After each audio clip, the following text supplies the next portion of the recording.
જય ઠાકર, જય મંગલ. કેમ છો બધા મિત્રો? મજામાં? બધા મિત્રો નવા વિડીયોની અંદર સ્વાગત છે. કાલે એક ભાઈની કોમેન્ટ આવી હતી કે મારે પાસપોર્ટ ભૂલાઈ ગયો છે, તો એના વિશે એક માહિતી આપો કે વિડીયો બનાવો. તો આપણે આજે એના માટે એક વિડીયો બનાવ્યો છે કે પાસપોર્ટ આપણે ભૂલાઈ ગયા હોય તો પાસપોર્ટ કેવી રીતે બદલાવવો. ને આપણે જીમેલની અંદર જીમેલ પણ એને ભૂલાઈ ગઈ, પાસપોર્ટ પણ ભૂલાઈ ગયો. જીમેલ તો ભૂલાઈ ગયો હોય તો એ તમારા ગૂગલમાં હોય જ તે. તો બધા મિત્રો ખાસ વિડીયો અંત સુધી જોઈજો, અને વિડીયો ગમે તો લાઈક કોમેન્ટ કરતા જજો. નવા હો તો સબસ્ક્રાઈબર કરજો. તો ચાલો વિડીયોની અંદર આગળ બતાવું કે આપણે પાસપોર્ટ ભૂલી ગયા હોય તો પાસપોર્ટ કેવી રીતે બનાવવો. અને ખાસ એક લાંબો પાસપોર્ટ બને ત્યાં સુધી આપણને યાદ ન રહે એવો પાસપોર્ટ નાખો. ભલે આપણને યાદ ન રહે આપણે લખી લેવાનો ગમે ને, પણ પાસપોર્ટ બને ત્યાં સુધી અઘરો જ નાખવાનો કે આપણને પણ યાદ ન રહે એવો પાસપોર્ટ નાખવાનો. એટલે હું છે ગમે ત્યારે કોઈ પણ જાતનો પ્રોબ્લેમ કે ઇસ્યુ ન થાય. તો બધા મિત્રોને અંત સુધી વિડીયો જોઈજો. વિડીયો ગમે તો લાઈક કોમેન્ટ કરતા જજો. જય મંગલ, જય ઠાકર. આપણે સ્ક્રીન રેકોર્ડિંગ શરૂ કર્યું છે. તો આપણે આપણો ફોનમાં અંદર પહેલાં જવાનું છે આપણે ગૂગલમાં. ગૂગલમાં જઈશું એટલે અહીંયા આપણી જેટલી જીમેલ, તમારી ઈમેલ જેટલી હશે ને અહીંયા આવશે. આમાં જવાનું છે. તમારો પાસવર્ડ કેમાં બદલાવો તો અહીંથી તમે સિલેક્ટ કરી શકો. તો આવી રીતે આવે ને અહીંયા તમારે જોવાનું પાસપોર્ટ કેમાં બદલાવો. આપણે પાસપોર્ટ શેમાં ભૂલી ગયા છે તો મને કે મારી આ જેટલી જીમેલ છે એમાં એકાદી હું એક તારે સિલેક્ટ કરી લો, ખાલી આપણને બતાવવા પડતી. બરાબર, અમે સિલેક્ટ કરી. હવે એમાં આપણે પાછું અહીંયા તો તમારો જીમેલનો અક્ષર એક લોગો રહે, એની ઉપર ક્લિક કરવાનું છે. એની ઉપર ક્લિક કર્યા પછી તમારી સામે ગુજરાતીમાં, જો મારે ગુજરાતી ભાષા છે એટલે આવું આવી જશે સામે, તમારો ગૂગલ એકાઉન્ટ મેનેજ કરો, આપણે એમાં ક્લિક કરવાનું છે. એમાં ક્લિક કર્યા પછી આવી રીતે આવશે. જો અહીંયા સુધી વિગત લખેલી છે. ચૂકવણી અને સબસ્ક્રાઈબર એમાં આપણે કાંઈ નથી કરવાનું. વ્યક્તિગત માહિતી, નામ, ઈમેલ એડ્રેસ, ફોન સરનામું એમાં પણ કાંઈ નથી કરવાનું.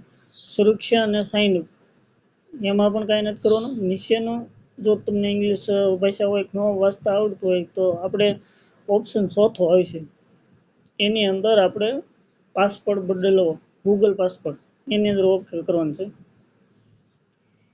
એ કરશો એટલે આવી રીતે મને નેટવર્ક સ્લો હાલે છે એટલે લાગે છે. તો આવી રીતે આવી ગયું. તો તમારો જે પેટર્ન હોય એ નાખી દેવાનું તમારો પાસપોર્ટ.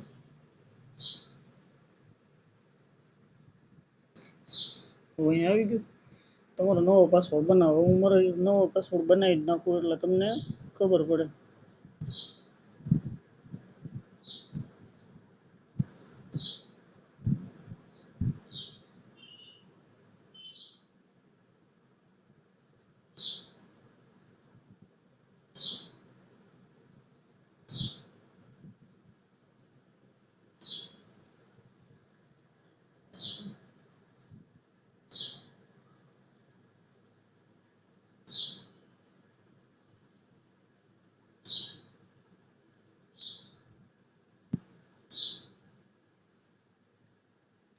તો બની ગયો નવો પાસપોર્ટ.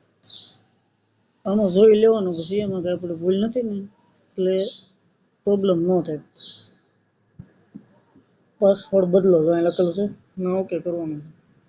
ગમે એમાં એક પણ અક્ષરની ભૂલ હોય ને એટલે આવું થયું. આમાં ડબલ એમ જો અહીંયા ભૂલ પડી એટલે આવું જોતું રહેવાનું. નકર હું છે તમારે છેટુંથી તકલીફ રહેશે એમ.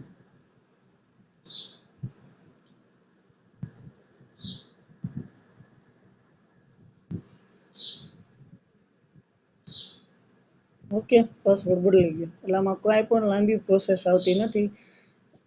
શોર્ટ અને સરળ છે. તો તમારી રીતે જેને પણ પાસવર્ડ ભૂલાઈ ગયો હોય તો આવી રીતે બદલાઈ નાખજો. જય મંગલ, જય દ્વારકાધીશ. વિડીયો કેવો લાગ્યો તો કમેન્ટ કરતા જજો.